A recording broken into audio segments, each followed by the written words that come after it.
Because what they've done is they've gone around with a bulldozer looking for trees to log. So they just take the bulldozer for a little walk, no tree there, they'll back out, go somewhere else, and they just walk around with the bulldozer, they find a tree, they cut it down and they remove it. So they've damaged thousands of trees in this process.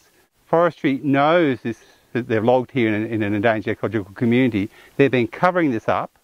They haven't told the authorities it occurred. They have their own audit team that hasn't found this, and neither has the Department of Environment's audit team found it. The government agencies, with all their paid professionals, haven't been able to find, and the State Forest have been covering it, literally covering it up for the last 4 months since we found the other breach. So it's quite reprehensible what's occurred here. We have all this damage to what was a beautiful forest, and old growth as well. There's been a few tree stumps I've seen here, but generally this was unlogged.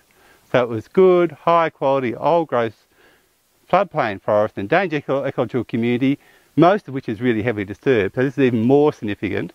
And they've just trashed it without any, so far, recompense. So we want the Department of Environment to take it to court, to give them the maximum fine, because they've covered this up. That is a maximum offence. You know, they deserve to be punished to the maximum extent of the law. Forests New South Wales has an unenviable environmental record that acts as if it is answerable to no one and flaunts its statutory requirements regularly. Forests New South Wales has massively overcommitted the available forest resource in the upper northeast of New South Wales, and so are forced to operate at the very margins of legality. Forests New South Wales constantly apply pressure at a political level to weaken the effectiveness of the forest regulator, and its operational practices are often at odds with the wording and the spirit of the IFOA. Forests New South Wales log illegally, confident in the fact that the regulator is weak and environmental organisations are denied legal recourse. Forests New South Wales is destroying our forest estate. The problem with DEC's handling of the Private Native Forestry Code and its refusal to properly regulate Forests New South Wales sparked a protest at Grafton DEC offices in March 2011. The area manager was presented with a list of demands from the community to deliver to Lisa Corbin, Chief Executive Officer of DEC, now OEH, to address the failings of the department.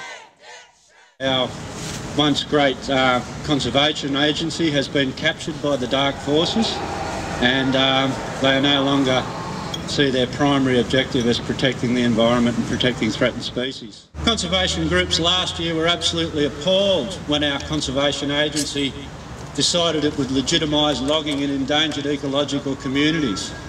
This was basically what we thought was the last straw.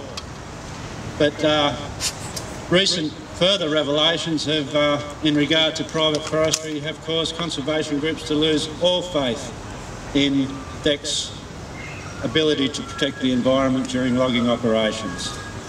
We believe that the project to fund the development of the Private Native Forestry Code has been an absolute failure. We do not accept the argument that logging in accordance with the code maintains or improves environmental outcomes.